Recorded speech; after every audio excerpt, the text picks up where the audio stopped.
Hello everyone, it's Toya here. I'm back again today to share the next part of my testimony, which will be age 15 and 16. So I just want to jump right in so I can get this all done in a good amount of time. So let's just start off with prayer. Our Father Yah, God of Abraham, God of Isaac, God of Jacob, God of Israel, God the Father, creator of all living things, God the Father, Jesus Christ, our King, our Savior, Yeshua HaMashiach. I come to you today in the most humblest way, Father. I pray that you bring to my remembrance anything that I was not able to remember to write down, Father. I pray that you help me get through this, as it's not easy for me to tell my testimony, Father. I pray that this helps reach someone or help someone in a situation that they may be in, or be able to avoid such situations because of such. Father, I just pray that you lead me and guide me. And I just want to say thank you for this day and repent for any sins that I may have committed, Father. I pray that this testimony, again, helps someone in their life. Hallelujah and amen.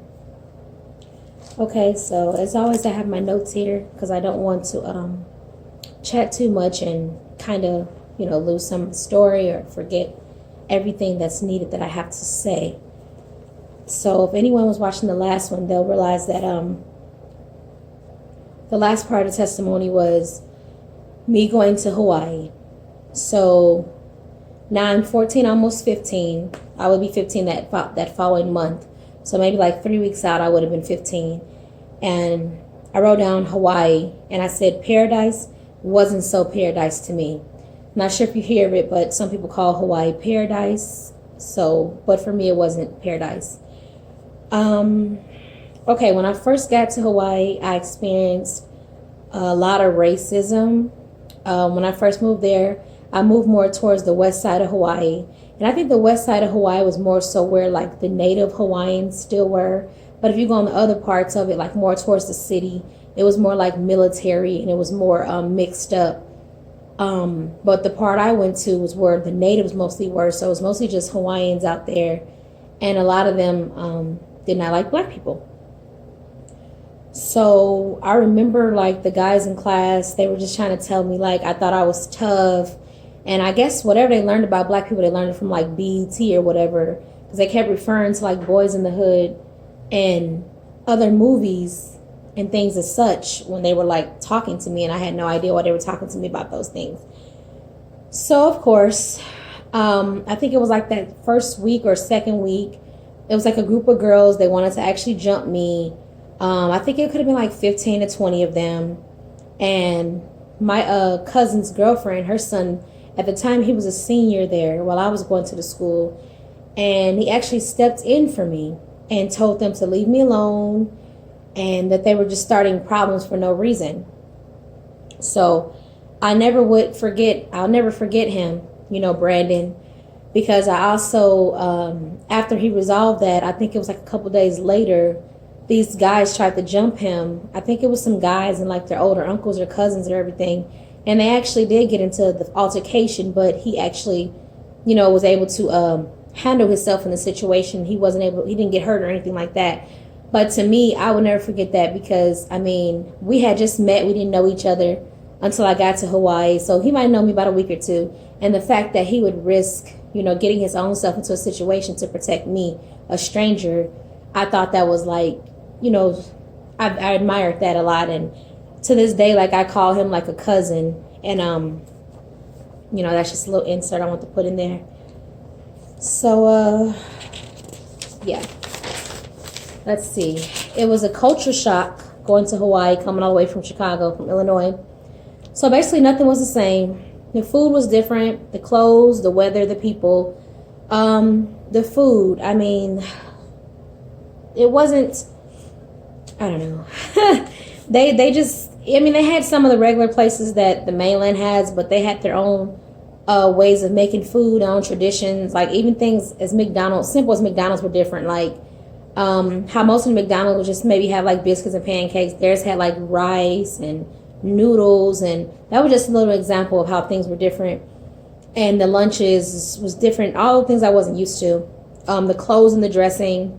I came from schools where we had to like cover our arms. We couldn't show our armpits and things like that. But the school I went to out there, they were just wearing like like half shirts, small shorts, all kind of stuff. I think that school that I went to, the first school, didn't even have a dress code. And the weather was different because when I left Illinois, it was like November, so it was like cold. And when I got to Hawaii in November, it probably was like 80 something still. So the people were different. The language, they spoke English, but they spoke pidgin. So it's like it's kind of like broken English, but it takes some time being around them to get used to what they're saying, because even though it's broken English, they're still saying different words and different things that maybe you never heard of. But the more time I spent around them and just listened and paid attention, I kind of began to understand what they were saying. But at first, no, I couldn't. So another thing that was traumatic to me was when I moved to Hawaii. My family and friends back in Illinois, they were about 4 or 5 hours ahead of me on the time zone. So Hawaii doesn't have daylight savings, so that's why I said 4 or 5. It would be 4, and then when the time would change, it would be 5. So that was pretty traumatic for me because I would want to talk to them. I didn't have any friends, but sometimes when I'm getting in the house in the evening, like maybe 5 o'clock, after I've done everything, schoolwork and everything, now some of them are getting ready to go to bed because it's almost 9:10 for them. So it's kind of, we did it for maybe about a year almost, like kept in contact and was able to talk and everything. But after that, it's like the calls and stuff kind of fell behind because we weren't able to keep up, with the time schedule. And eventually we just kind of did our own things. So, but my dad, I can say my dad never stopped calling. That's one thing I can say. Like with my brother, I would still hear from him, and he would mostly call and like talk to my mom and stuff, but I would still get on the phone for a few. But my dad, like, he never stopped calling, like even with the time zone.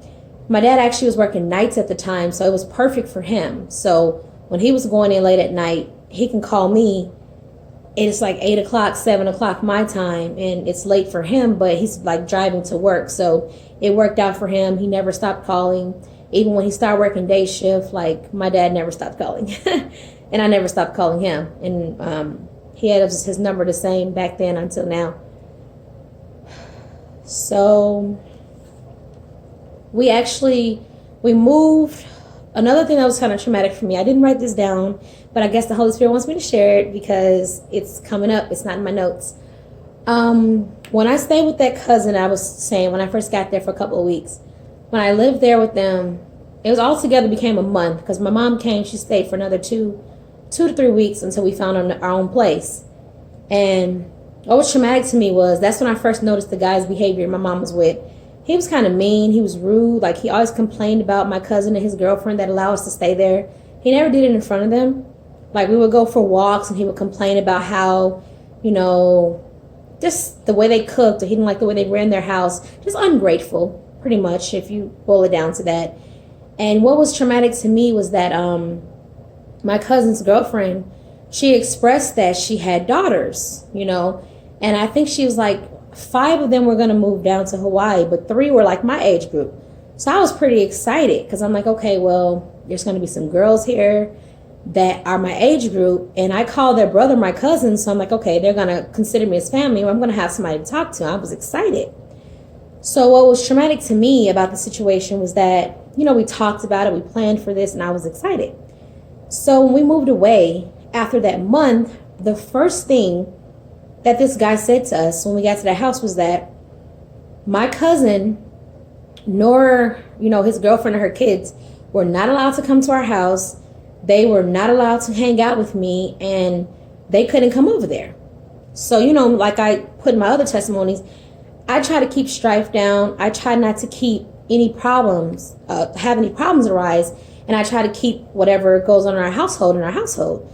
So this really hurt me because it put a lot of more pressure and stress on me, because when the girls actually got here, I would go over to their house, and the oldest one, she would do my hair, and, we would just kind of talk and hang out a little bit. But the stress came onto me when they wanted to come over, because I think I lived like 40 or 35, maybe about 35 minutes away from them. So the stress came on me because I couldn't explain to them that they couldn't stay the night.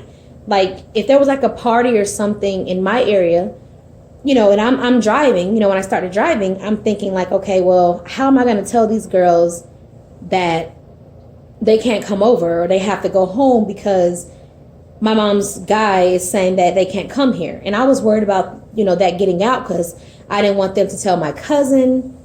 And then my cousin ends up getting into it with my mom. And then, everybody in Chicago knows what's going on. So that was stress on me because it was like a lot of times I wanted to hang out with them and party with them. And I wasn't a strong driver.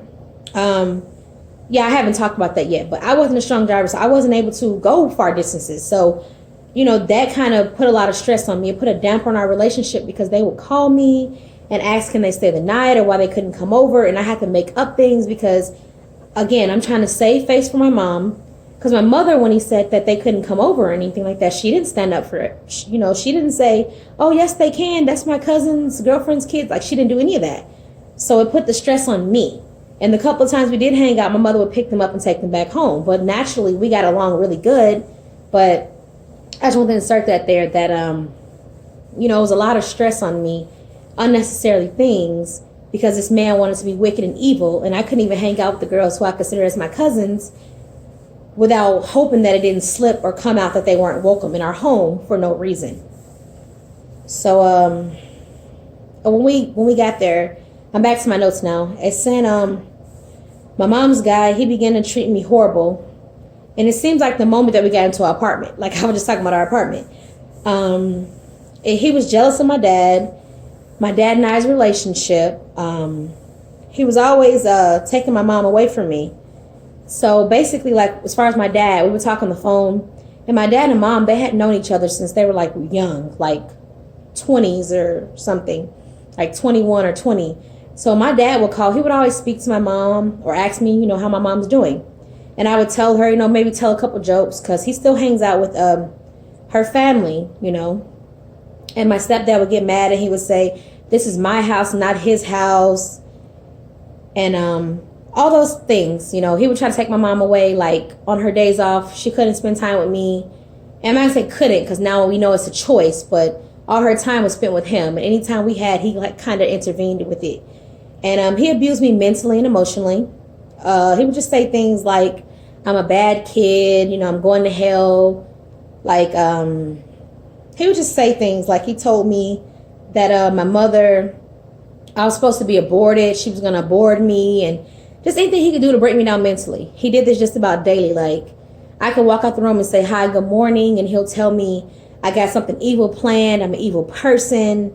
Nothing's good's going to come of me. Like, he just always had something negative to say. Like, no matter how positive I was, the more positive I was, it was like the more negative he was. It's the best way I can describe it. So I begged to go back to Chicago.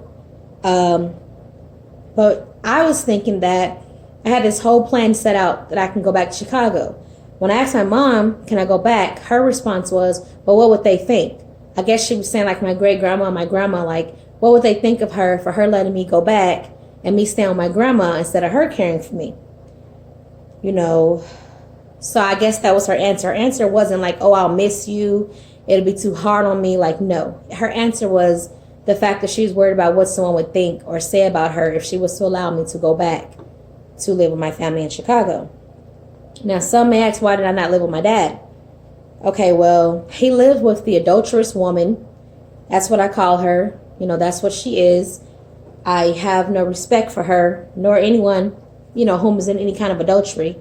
But, she got with my father when my father and mother were still together.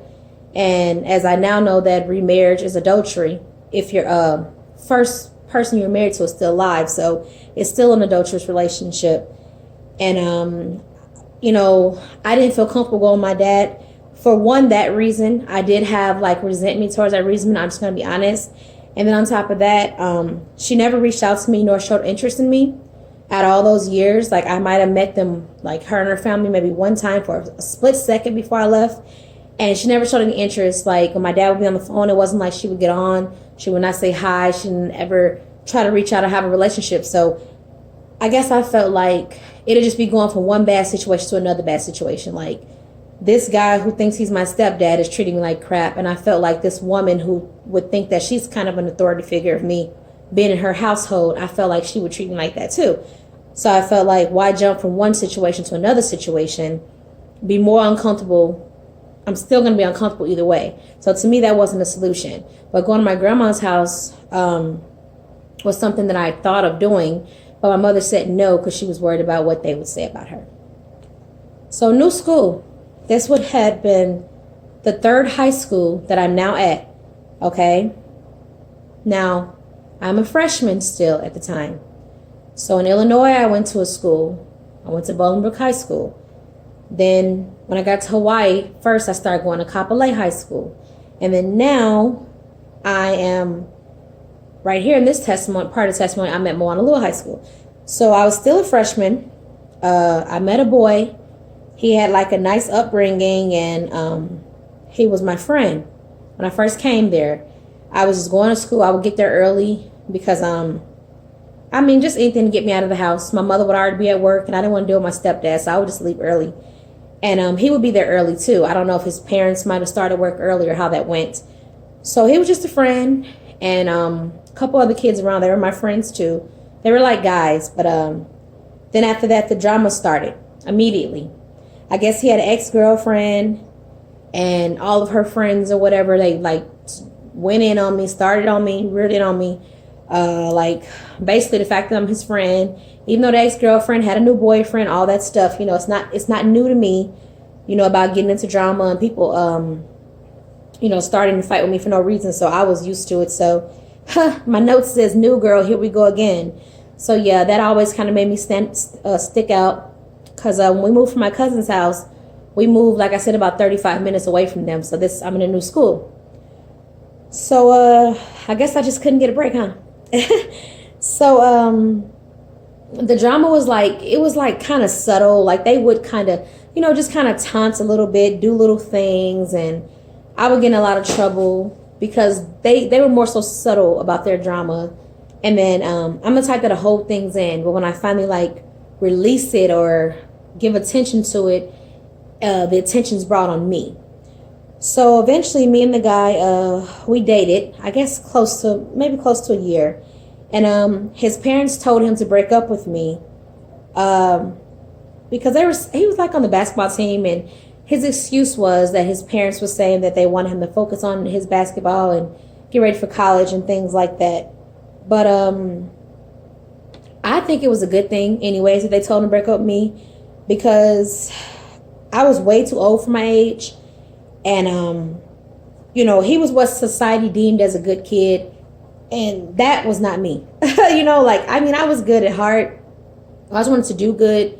But as far as my personal experiences, the things that I had been through, how fast I was growing up and all that stuff, I did see him as a child compared to me, even though he was like a year older than me. So I think it was for the best. And maybe with his parents meeting me, they probably saw that maturity in me as well. So I understand. So I got a little high school job to keep me out of the house. And I used to braid hair for money, little money on the side. And I said the guy that my mom was with, yeah, he was like into health and stuff. And my mom was working 2 jobs. Oh, okay, I see what I'm see where I'm getting at. And she barely ever cooked for me. So I mentioned the reason why he was in healthy, because I feel like he would make his own food, like these healthy alternative dishes, or just drink smoothies or juices and things like that. But for me, my mom wouldn't cook for me. And it's not like she didn't know how to cook, because my mom and dad were together. My mother would cook dinners. We'd have family dinners. And my dad would also cook. We'd have family meals. So it's not that she didn't know how. That wasn't the issue.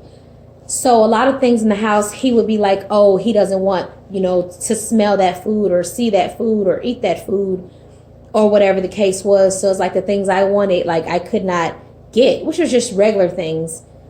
So mostly I just ate frozen dinners, frozen pizzas, TV dinners.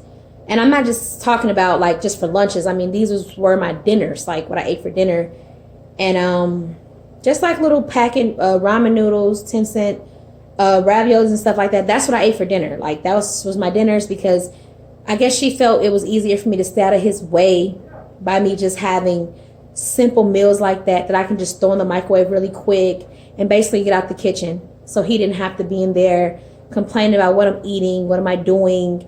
And back then, I didn't know about anything regarding like pork and stuff. So he knew he didn't eat pork or anything. So if we had anything like that, he would have it, make sure we had it thrown out, or wouldn't be able to buy it at all. So, but I was a kid. I didn't know anything about that.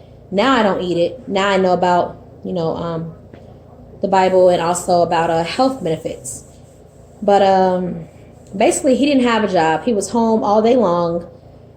He said that he was into the stock market and he got a check for sickle cell anemia. And I'm just letting you know why I was able to be tormented so much is because he was home 24/7. That's why I'm putting this in here. And he never cooked me, never cared or anything, but by him being home 24/7 like that, he was able to taunt me and bother me, on my way to school, after school, just things like that, because he was literally always there. So I wanted to put that out there. So, all right. So this is back to the boy, freshman year that I was talking about. So after the boy and I broke up, I was now in the 10th grade. I guess school had started back, from the summer. And, I hated having to see him, and I was angry, because he had asked some girl to prom. I guess I was angry because at first, by me being a freshman, I thought that I would go to prom with him. And then also, I thought that he wasn't allowed to date. Because when he told me that he couldn't date, he just said he couldn't date. So naturally, I was angry because I thought you can't date. So now we're starting to get into these like little petty arguments at school. And I'm still having problems on and off with the girls that was already bothering me. So we were constantly getting into fights, me and him, and then the girls and stuff. So I kept always landing up like in the principal's office, basically. So at this point, they wanted to kick me out. So even though I told them, like when it came to the girls, I had let them know in advance, like, look, these girls are bothering me. And I let them know it wasn't out of fear or anything. It was just, it's like teachers always say, oh, let us know so you don't get in trouble. So I thought, okay, let me let you guys know so I don't get in trouble. And it was like, even though I let them know, it didn't matter. And I continued to be the target. They would continue to do, like I said, subtle things to me. I don't know, maybe like pour juice or something on my books, or little things like that no one can really pinpoint or prove. And then when I go confront them to fight them or something, it's always pointed back on me. So at that point, they were like, oh, we want to kick you out and transfer you to another school. That's like, it wasn't in my district, but it was literally like maybe 10 minutes away in a car.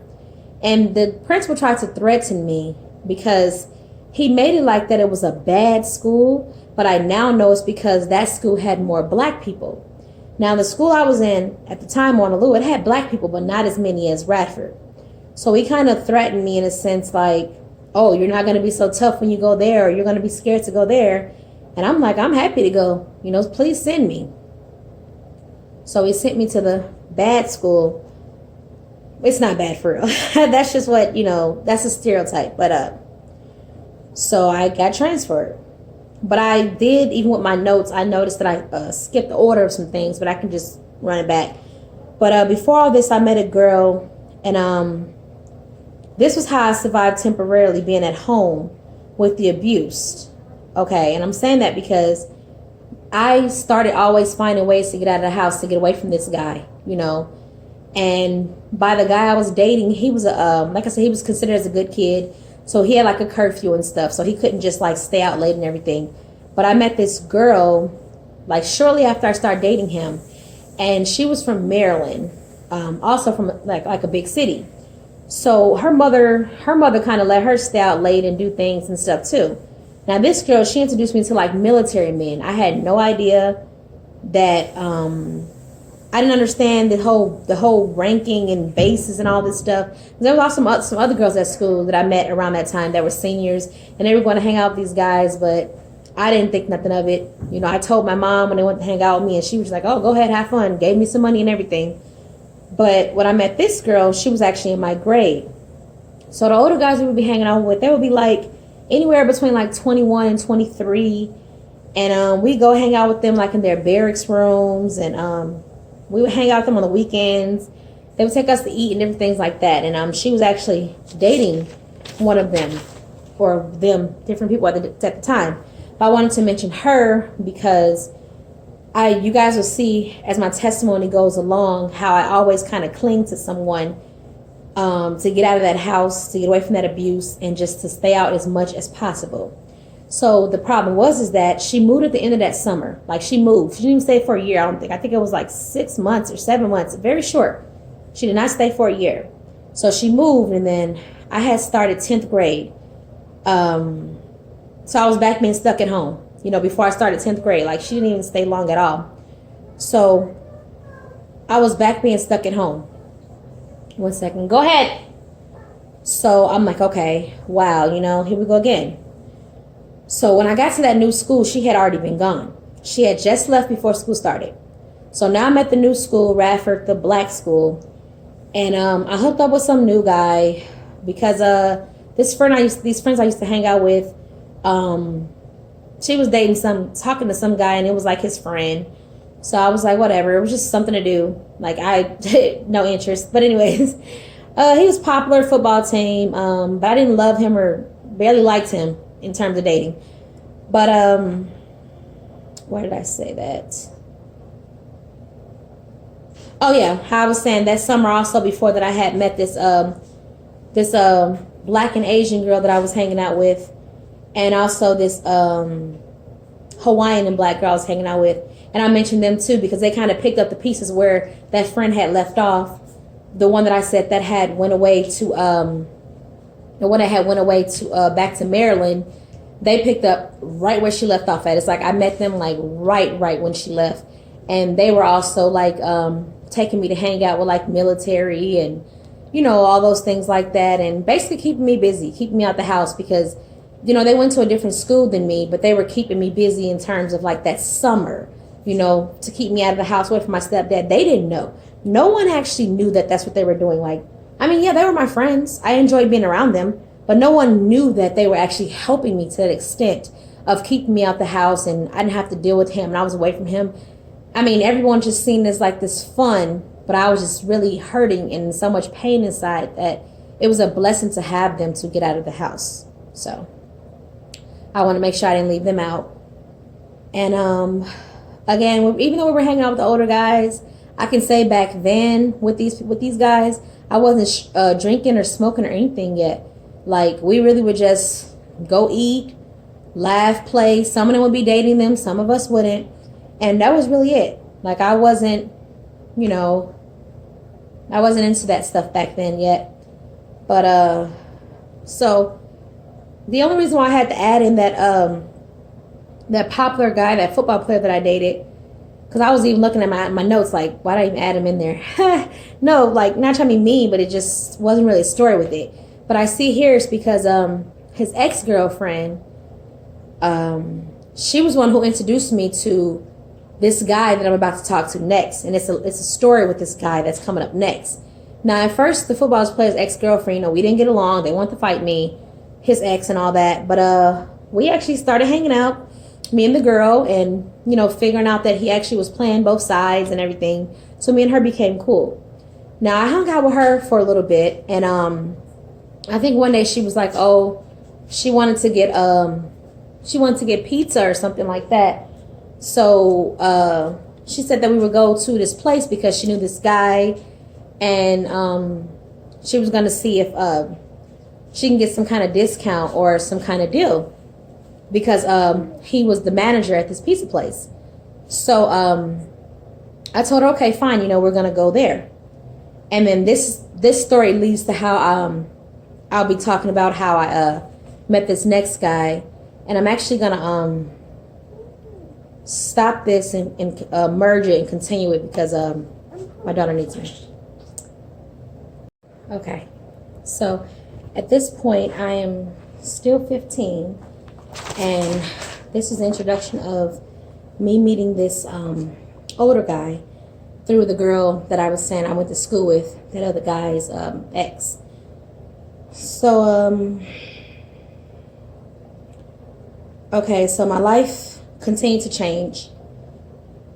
I won't say any names, but I'll just say Texas because so people can follow along with the story. So I met the guy Texas, and I was hanging out with the girl that introduced me to him maybe about a month or so, and then she moved. So it just always seemed like every time I had someone to hang out with, like an outlet to get out the house, which was pretty cool to have the girls,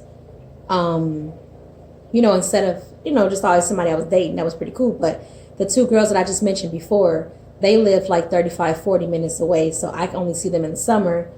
And the other girl had moved away. She actually lived down the street from me, but she left. And then this girl, she actually lived down the street and she left. But again, she introduced me to that guy before she actually left. And then both girls that moved, their moving was like subtle. Like they didn't know they were leaving.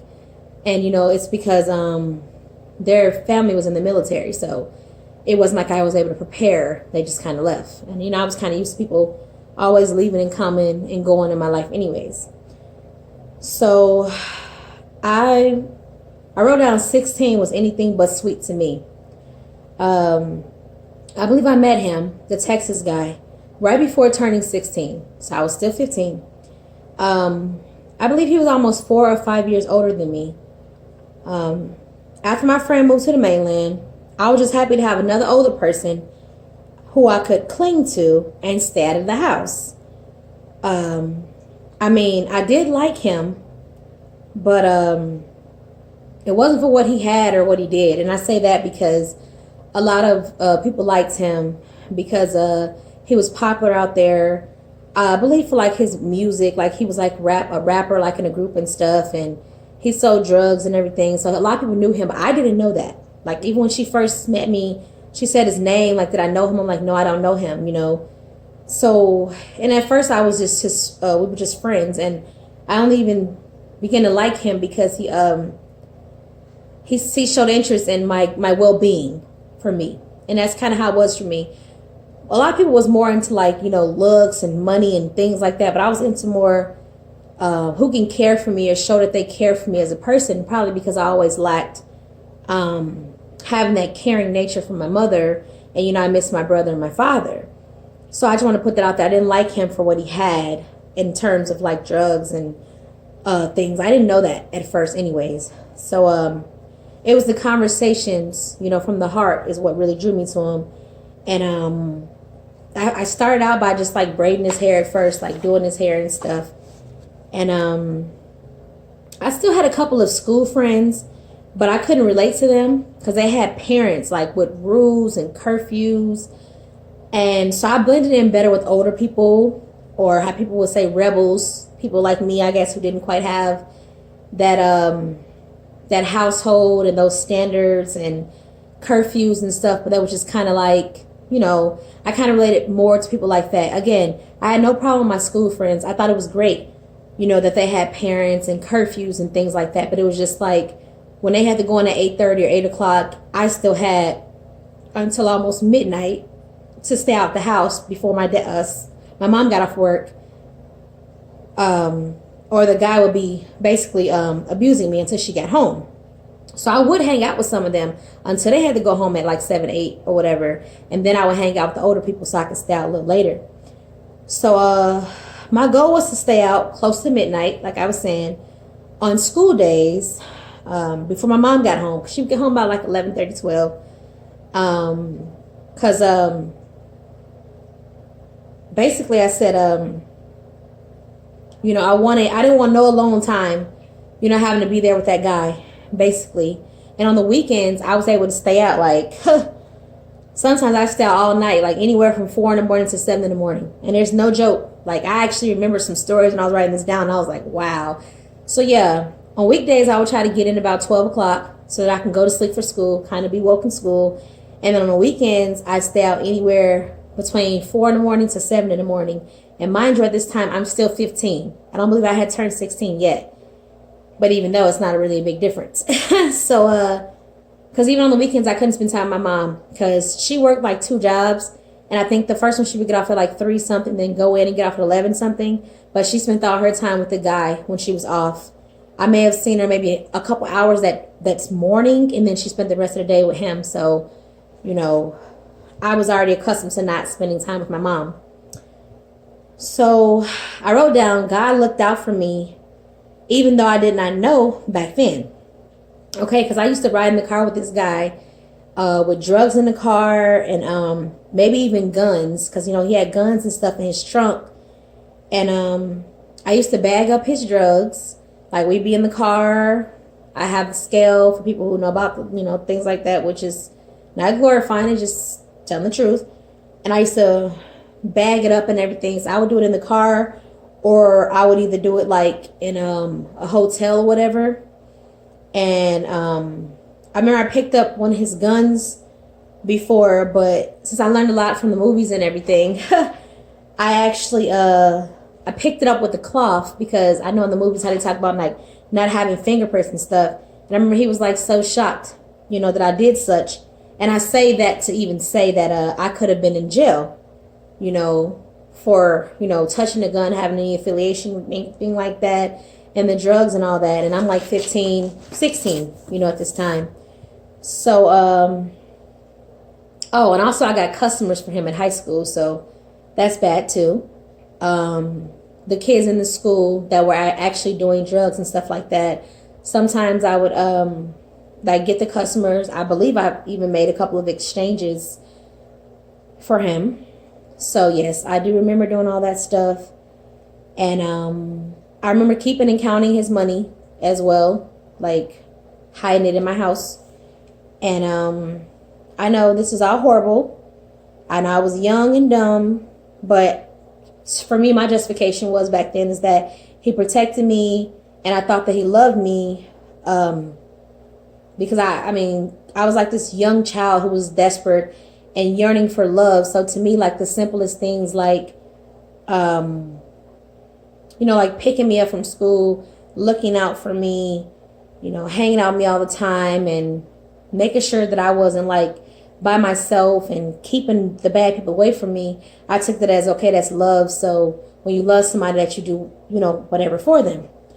So like I said, he was a manager at a pizza place, and that was like his cover, because like I said, he sold drugs on the side, and you know, looks and should be deceiving. And so this went on for about a year, and let's see how much I have here. Sorry, I don't want to take too much time on this. So yeah, so this went on for about a year. And my mom knew him, you know, like she actually met him. I didn't keep any secrets. I told how old he was and all that stuff. So she let me stay out all night with him on weekends, and he used to pick me up from school, and I'd be with him until midnight, or, you know, on the weekends all night long, basically. And this is the horrible part about the fact of why he even used to pick me up from school. I'm gonna give y'all that story. Okay, my mom's guy. I say mom's guy because she thought he was my stepdad, but now we know that you can't get remarried when they're alive. That's why I don't say stepdad, but you'll hear me slip sometimes. So this is the kicker. The guy my mother was with, he had a car, but he refused to give me a ride or pick me up. Okay, so since I had transferred to schools, remember when they, you know, kicked me out, I lived out of the school district. Before I was walking to school, I was in walking district, which was fine. But since they kicked me out, now I needed a bus to get there. But see, it was the PACE bus. People from the city, they know the city buses run like every 4 minutes or less. But in the PACE buses, they run like every 45 minutes to an hour. So out there, the buses ran like that, like PACE, 45 minutes to an hour. So basically, I lived like 10 minutes away in a car. I literally could have got there 10 minutes or less in a car. But on a bus, I'd have to take one bus. But I had to wait at the bus stop for those 45 minutes because you don't want to miss it. And then it took about an hour on the bus because they were like going all through the neighborhoods. So what was a 10-minute drive turned into about an hour bus ride. So let's just say I had to get up early, leave extra early for school. And I said he was such a wicked man because again, he had a vehicle there. My mom had a vehicle she was already at work at. And then not the fact that just that he had a vehicle there, he was up in the morning before I went to school every day, fully dressed, sitting on the couch, watching TV. So it wasn't as if someone woke him up or took him out of his way. Like, he could have dropped me off at school, but he chose not to. But this guy, the Texas guy that I was talking to, the older guy, he would pick me up from school, and I would stay with him until my mother got home from work. And I mean, he knew about the situation, as much as I'd like to share. So my mom knew how old the guy was. She met him. And her guy, he used to see him, like his car. He would look over the balcony and see him dropping me and picking me up and stuff. And he always had something negative to say. But me, I didn't really care what the man had to say. Because as negative as he was about the guy, like telling me he's an older guy, he's going to use me, abuse me, play me, whatever he said, it still wasn't enough for him to say, well, let me be a man and a father figure and take this little girl to school. Let me make sure she stays away from these older guys, and let me stop abusing her, so maybe she'll stop going outside. But no, he just said all these negative things, but he still didn't change his behavior. So when I was hanging out with this guy, Texas, this older guy, I was exposed to so much at the age of 15, 16, way too young. So basically, when I got a part-time job in high school, it's called stealing because I give him like free food because I feel like he did so much for me, and he's never asked me for money, and I felt I was doing the right thing, of course, and I repent, I know it was wrong, but I feel like I was doing the right thing because, like I said, he never asked me for money. I was staying out with them, all night and stuff, so I thought, okay, that's the least I can do. But like I said, I did it a couple times, never again, but it still doesn't justify it, and it's not good to do. So by the time I was 15 and 16, I was already in the nightclubs, I think they were like 18 and up. Might have been 18 and up. I don't think it was 21. 18 and up clubs. He was popular and he knew the security. So what he would do is he would give the security guard some money or say something to him. And then I would walk in, and me and also the girl that I was with before she moved. And, that's kind of how we would get in the club young. And I think he would do it for more people as well, but we would get in young like that. So I was heavily exposed to drugs and alcohol because in the clubs, of course, they were drinking alcohol. And then the drugs, I was always around the drugs from selling the drugs and, drugs being used around me all the time. So I smoked marijuana and I have like maybe a wine cooler or something, but I didn't have any hard drinks, no hard alcohols or anything at that time. But I had tried marijuana when I was in Illinois, maybe like once or twice, but I don't think it did anything. But when I got out there, I was actually smoking all the time with him.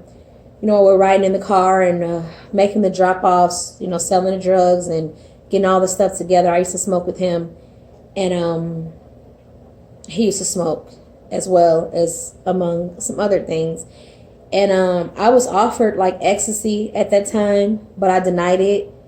And I could say from him, I was never pressured by him to drink alcohol or do pills or anything like that. But smoking was by my own choice because I was thinking about all the pain and things that I had been through. And I noticed that it would kind of make me numb.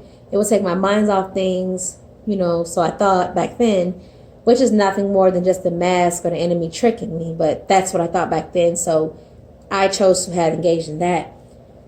So back then, about 15, 16, when I was in this lifestyle with this Texas guy, I was always around pimps, strippers, prostitutes, because I was with him, but since I was with him, no one approached me.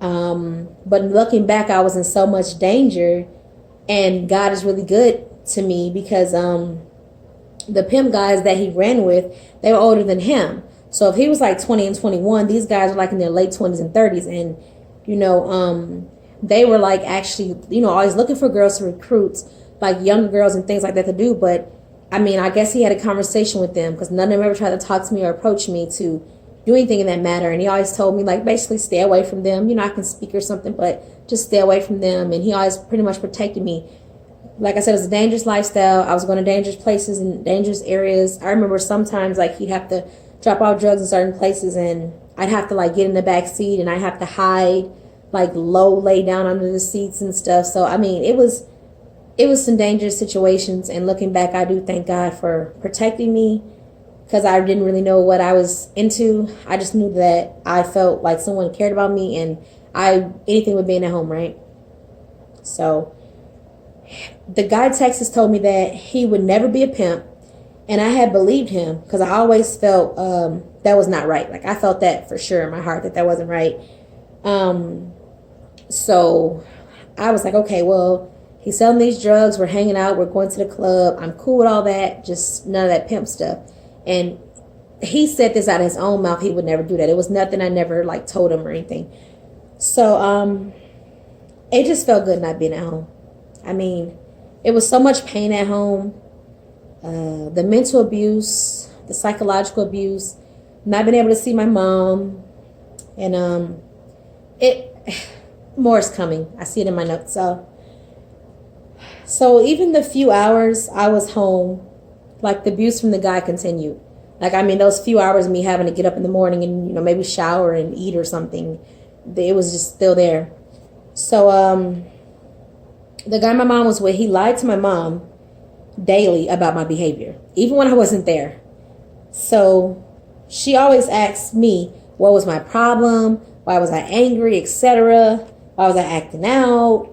And I finally told her of the situations of like the rapes and the molestations, which was in the first part of my testimony. I told her what happened, and it's her cousin actually, and she told me not to tell my dad and my brother. And her guy, the guy that she was with, right, he waved his hand in the air like, oh, whatever, she's making that up. He didn't believe me nor care. And at the time I started feeling like, okay, forget them, because the pain I was in, and for this attention man that she's with to be so wicked and evil, to basically dismiss what I was going through and say, oh, she's not going through nothing, she's a liar, basically. I'm like, okay.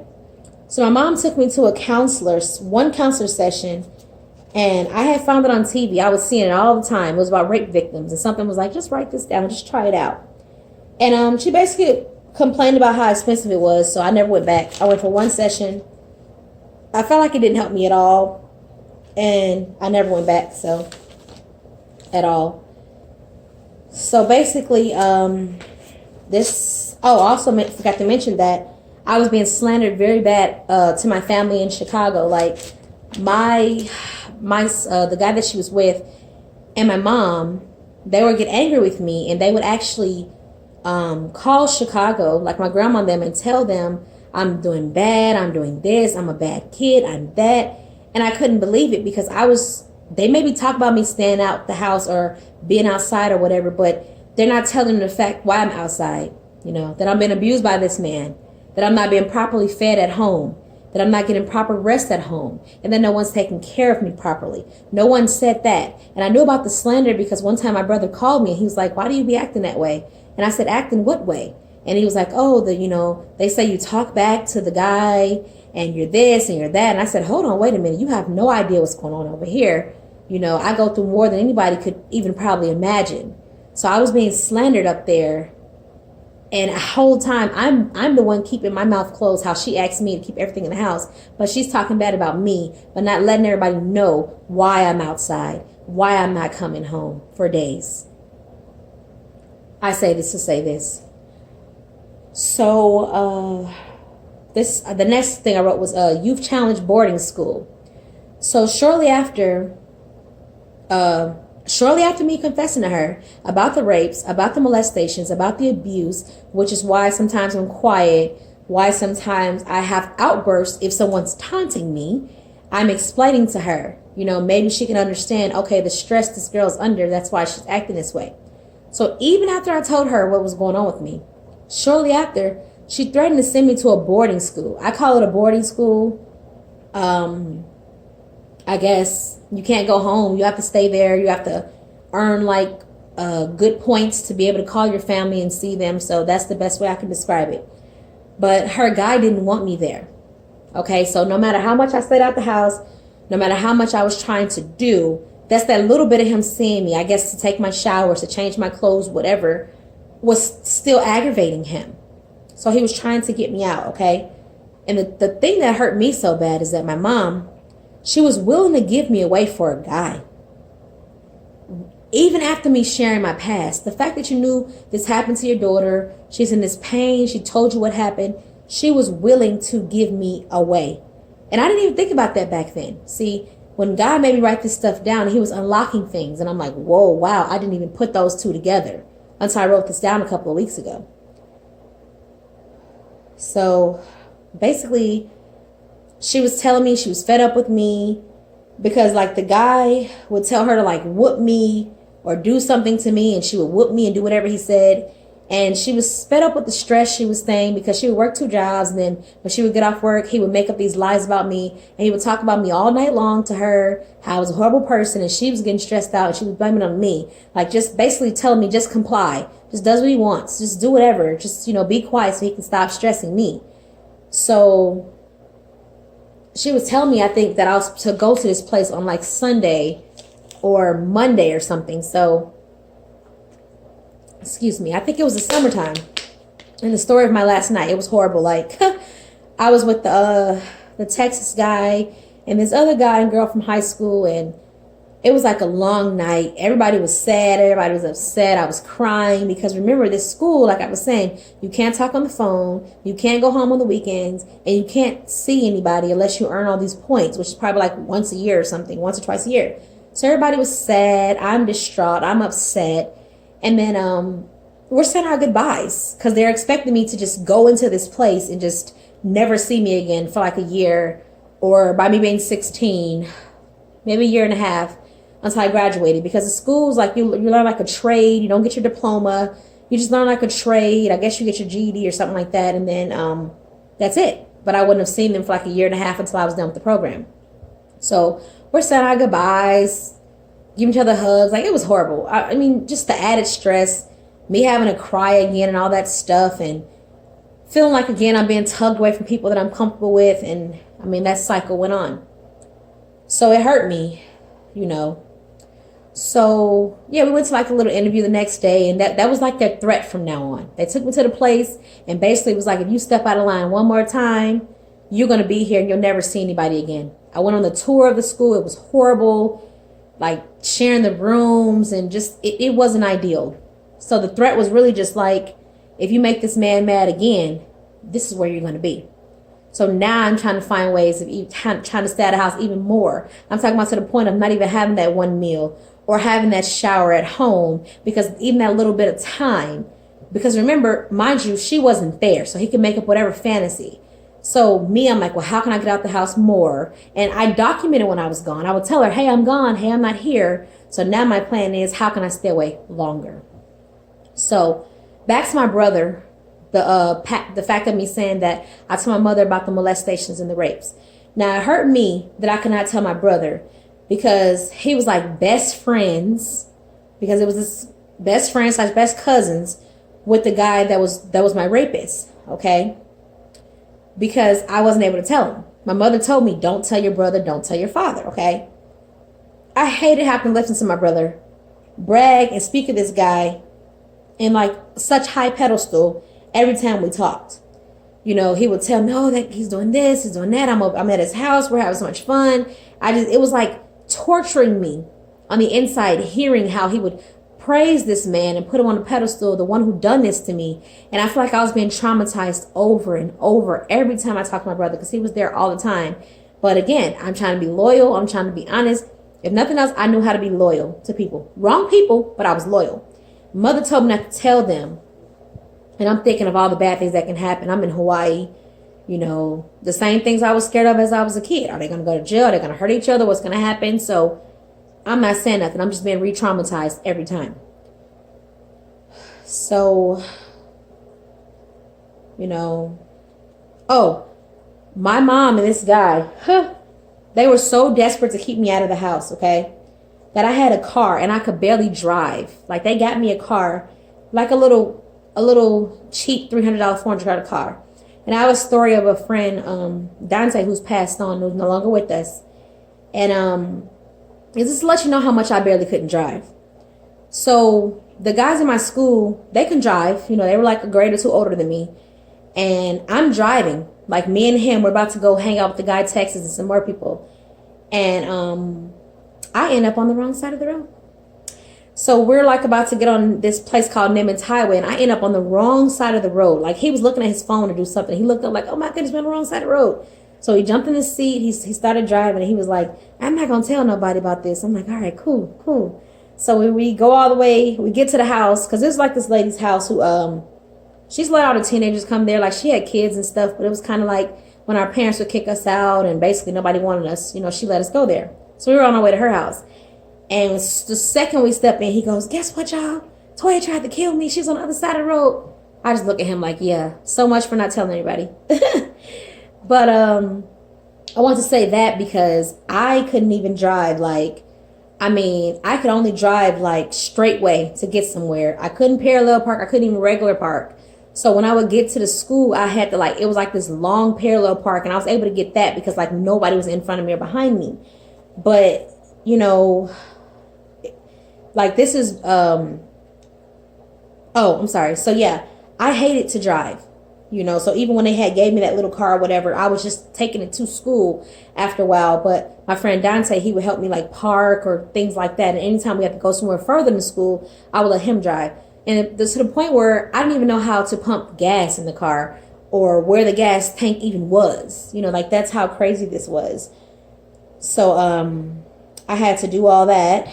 And the car was dangerous. My key used to get stuck in the ignition. Like we couldn't even take it out. So I had to just like hide it with a towel. Like it was just super crazy. Like they didn't care. She knew I couldn't drive because I had took like this like, first of all, she didn't teach me how to drive. Like she tried, but she got all stressed out and frustrated because I didn't know what I was doing. But some of those guys I was talking about, like those military guys and stuff, they would let me drive their cars a little bit with my friends. And I want to say I might have drove with the Texas guy a little bit. And then eventually she put me in like this little class. And I didn't really learn nothing from that man, but whatever. I guess I got a permit. So she thought, oh, you got your permit, bye, get on the road. And I didn't have my hours and nothing. She wasn't really doing my hours with me. So my car, it was like basically I was telling her that something was wrong with it. And when I would drive, it would like kunk, like it would like stop, like pulling. And I was going up a hill one day, and I was telling her like it does this all the time. I guess she didn't believe me, but one day she was in the car with me, and it did it while she was in there, like pulling and tugging and jerking. And I guess that scared her. And I guess that's when she figured out, oh, okay, maybe she needs a new car. So basically, yeah, she got me a new car, but I still didn't have a license at that time. So that's why when I was hanging out with the guy Texas, he was always driving everywhere, like downtown and places like that. Because, like I said, my little car just got me basically to and from school. And I didn't know how to drive it. I didn't know how to park it or anything. But, so basically my life at that time was just clubbing, the nightlife, drug dealing life. That was now my life at that time. And I thought I was happy. Like I said, I would go to the lady's house that we call Ma. It just seemed like most of our parents there kind of like kicked us out, or they didn't really, you know, take the time to really try to sift through our problems. And she would like let us basically stay over there. I guess you can say people would call rebellious and everything like that. But you know, we were young and stuff, so it also could have been parents that, you know, didn't like the fact of some of them not listening to them. But that wasn't my case. I was just trying to stay out the way so that I didn't get sent to that school and locked away pretty much. But I do think that they should not give up on us. Parents shouldn't give up on us. But this is ending. I'm sorry. I know it's long. But it says tough decisions, and the day the Texas guy and I parted, like went separate ways. The Texas guy, he told me that he decided to become a pimp. And he wanted me to be his partner by helping him with the girls and managing, basically taking the money, counting the money. Same thing I had already been doing with the other money, but not working.